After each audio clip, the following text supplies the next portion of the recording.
तर सुरुवातीला आपण म्हणलं होतं काकचेष्टा पकोध्यानम.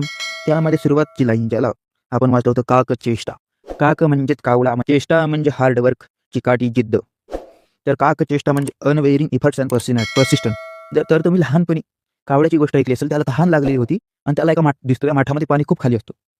तर जर त्याने विचार केला असता की आता आपण या माठामध्ये पाणी खूप खोलवर आपली चोट पोचत नाही, आपण पाणी पिऊ शकत नाही, त्याने तिथं आपली जिद्द चिकाटी सोडली असती तर तो तिथंच मृत पावला असता. पण त्याने काय केलं, की युक्ती लावली.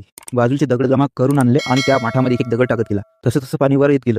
तसं तसं त्याच्या मनामध्ये आशा वाढत राहिली आणि शेवटी ते पाणी त्याच्या चोचेपर्यंत पोहोचलं आणि तो पाणी पिऊन उडून गेला.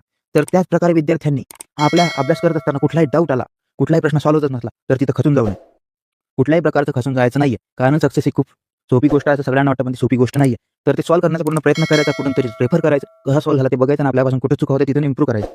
पण कुठलंही खचून जायचं नाही. म्हणून सगळ्यात महत्त्वाची गोष्ट आहे काकचेष्टा.